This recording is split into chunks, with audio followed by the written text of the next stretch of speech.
جتنے کنوارے بیٹھے ہیں کتنا بھی محنت کر لو آدھے ایمان والے ہیں. ہم جو شادی شدہ ہیں نا ہاں وہ خوش ہو جائیں, وہ پورے ایمان والے ہیں. نصف ایمان نکاح ہے.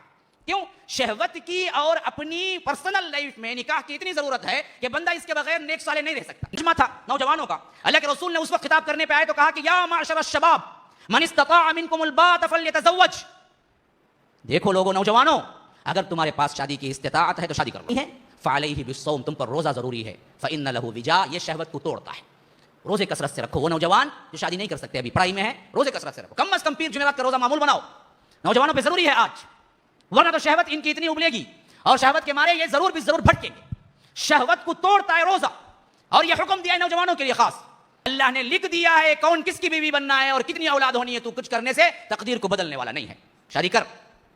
اس میں اللہ کے رسول نے کہا کہ نکاح سے تمہاری دین اور ایمان کی تکمیل ہوتی ہے, تب تک تم آدھے ایمان والے ہوتے ہو.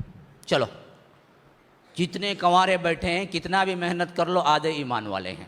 ہم جو شادی شدہ ہیں نا ہاں وہ خوش ہو جائیں, وہ پورے ایمان والے ہیں. نصف ایمان نکاح ہے. کیوں؟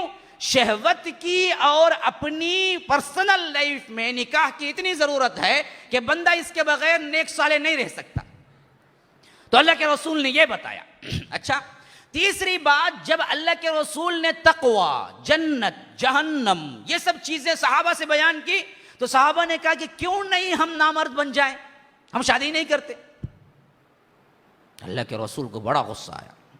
3 اشخاص آئے تھے, اما عائشہ کی روایت ہے. اللہ کے رسول کے ازواج سے پوچھا کہ اللہ کے رسول کی عبادتیں کیا تھیں. امہات المومنین نے جواب دیا کہ دن میں روزہ, رات میں قیام. جب عبادتیں ذکر کی تو ایک نے کہا کہ اللہ کے رسول تو سب گناہ معاف ہیں, اتنے گناہ معاف ہونے کے باوجود اتنی عبادتیں کرتے ہیں تو ہمیں کتنی کرنی چاہیے. تو ایک نے قسم کھائی کہ میں کبھی کیا نہیں کروں گا, رات میں نہیں سوؤں گا, نماز پڑھتا ہی رہوں گا. دوسرے نے قسم کھائی کہ میں کبھی دن میں نہیں کھاؤں گا, روزہ رکھتا ہی رہوں گا. تیسرے نے قسم کھائی کہ میں کبھی شادی نہیں کروں گا, عبادت کرتا رہوں گا. اللہ کے رسول کو معلوم ہوا 3 اشخاص آئے تھے, ایسا پوچھے, ایسا بول کے گئے. تو اللہ کے رسول نے کہا کہ ممبر رکھو. ممبر رکھا تو اللہ کے رسول نے خطبہ دیا. لوگوں, یہ بھائی کیا باتیں سن رہا ہوں تم سے, یاد رکھو تمہارے سے زیادہ تقوی اور اللہ سے ڈرنے والا میرے علاوہ کوئی نہیں ہے. تم کہاں بڑھ جا سکتے ہو میرے سے؟ میں ہی اللہ سے سب سے زیادہ ڈرنے والا ہوں, اور میں کھاتا بھی ہوں, روزہ رکھتا بھی ہوں, رات کو جاگتا ہوں, نماز پڑھتا بھی ہوں, سوتا بھی ہوں, اور میں نکاح کرتا بھی ہوں, اور میری بیویاں ہیں. النکاح من سنتی, یہ میری سنت ہے. اور اللہ کے رسول نے دوسرے مقام پہ فرمایا کہ فمن رغب عن سنتی فلیس منی, کہ اگر یہ میری سنت سے کوئی روگردانی کرتا ہے تو وہ ہم میں سے نہیں ہے, وہ ہم میں سے نہیں. حضرت عبداللہ بن عمرو بن عاص جیسے شخصیتیں اللہ کے رسول سے کہا کہ اللہ کے رسول, ہمیں تو کیا ہے شادی کرنے سے عبادت میں رکاوٹ لگتی ہے, ہم نامرد کیوں نہ بن جائے.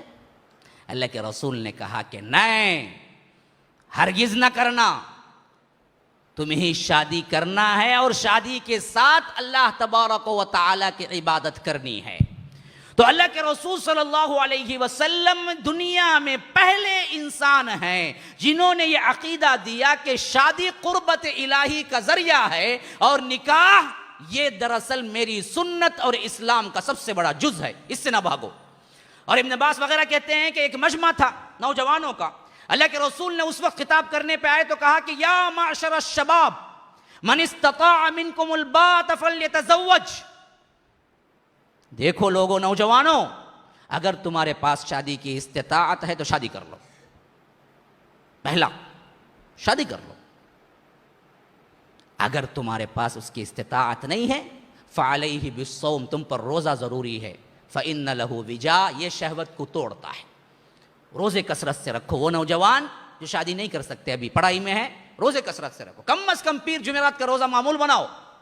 نوجوانوں پہ ضروری ہے آج, ورنہ تو شہوت ان کی اتنی ابلے گی اور شہوت کے مارے یہ ضرور بھی ضرور بھٹکیں گے.